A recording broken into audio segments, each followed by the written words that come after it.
Australia's political right has had a pretty rough time this year. The coalition has just fallen to a record low of 24% in the polls, 8 points down since the federal election. Months of controversy, internal splits, and weak leadership have left the party bleeding support, with voters flocking to alternatives. Meanwhile, One Nation is surging, sparking speculation that it could even overtake the coalition as the official opposition next election. So, is Australia on the brink of its own Reform UK moment? And is the political map about to shift for good?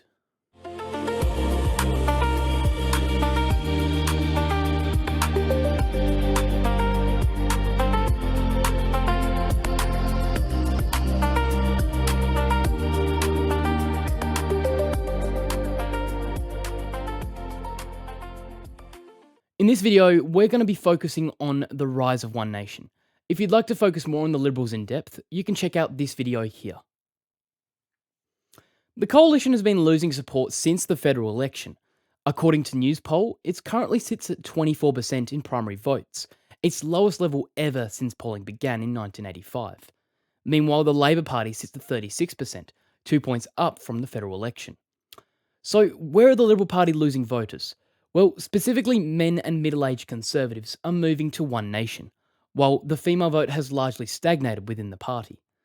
For the political mainstream, the largest shifts are occurring in the ACT, Tasmania, and South Australia, which have at this point essentially become Labor safe states for federal elections. While all other states, Labor either holds a strong or marginal foothold. The closest for the coalition being Queensland, where the two-party preferred is swinging between both parties. Like many centre-right parties globally, the Liberals are losing their inner-city professional base and younger voters. Of the 50 highest income electorates in the country, the Liberals only hold 5. Out of 84 urban electorates, they only hold 10, and if you exclude Brisbane, they only have 5. At the same time, the party is facing factional battles and rising competition from other parties, which is slowly stealing their voter base from all sides. But despite the problems facing the coalition, One Nation is doing extremely well in the polls. So why is this? Well, it's hard to pin it down to one thing, but we've come up with 3 reasons for their success. The first is that with a continual flow of issues within the Liberals, One Nation is capturing disaffected voters and capitalising on their failures. As the party is run by a largely unpopular moderate leader, and problems between the two factions are appearing to grow, would-be conservative voters are flocking to One Nation, which at least for now seems to have some sort of stable policy agenda. Defections from both members and politicians are also starting to occur, with recent reports of Liberal membership rapidly declining, which could be a really good benefit for One Nation. Another point is that many voters in regional and outer metro areas feel economically squeezed and believe the major parties aren't addressing their concerns. Issues of mass immigration, national identity, and housing are resonating with their supporters. Inflation is also on the rise again, and many workers find it difficult to get ahead. Lastly, One Nation has often framed itself as being outside the so-called two-party establishment, and has been able to pick up people who feel left behind from the major parties. In addition, the party's relative success at the federal election and continued expansion makes it an attractive option for both voters and defectors. What makes the party's rise interesting, though, is the potential for a so-called Reform UK effect to happen here, where an alternative right party replaces the official opposition. Over the last 2 years, Reform UK, led by Nigel Farage, was able to expand its vote share and gain seats at the 2024 general elections, effectively splitting the Conservative vote in half, while also taking working class and immigration voters. Within 6 to 12 months of that election, it quickly rose to prominence, gaining double-digit support nationally and turned voter frustrations into a national platform. As of November 2025, Reform is outpolling both the Tories and Labor, with a considerable lead, and currently shows no signs of stopping, with some polls projecting that it will form majority government. But despite the success of the new right overseas, Australia isn't really seeing that, and it's probably also worth mentioning that we're not really like the UK or other countries. And there are several key reasons that a similar populist rise probably won't work here, or at least will struggle. For starters, Australia uses a vastly different electoral system to that of the UK, using a combination of preferential and proportional representation voting in the Senate. This means that the concept of first past the post and vote splitting doesn't work, with things such as preference deals often locking out minor parties from getting in. However, we should note that the Greens have seen similar success in the upper house, which indicates that the potential for a right-wing surge could happen, but it would largely be confined to the Senate. As well as having compulsory voting means that voting behaviour is significantly different here. A combination of motivating your base to vote and tactical voting because of first past the post in the UK means that election results are not really translatable here. Also, take into account that we as countries are functionally different. Australia, for example, is a federated state, while the UK is a unitary one, which sees more power concentrated to a central government. The UK's House of Lords, its upper chamber, is unelected, while ours isn't. And probably the most striking difference is that we're two separate countries with different cultures and different issues. So, taking all of that into account, it's understandable why so called momentum from another country doesn't translate to another all the time. The second reason is that Australia already has two so called conservative parties, being the Liberals and Nationals. Having a third party can make it even more difficult for the right side of politics to form government. Unless one of them collapses, merges, or shifts to a different part of the spectrum, it would be difficult for any form of governance to occur.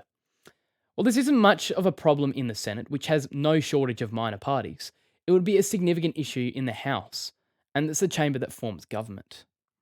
The third reason is that the majority of the Conservative and other media is still largely focused on the coalition over One Nation, unlike in the UK, where Farage and his party enjoy considerable public exposure.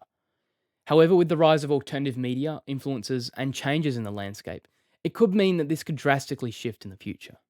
The last reason is that in recent years, both voters and the media have strongly rejected attempts to import politics from overseas.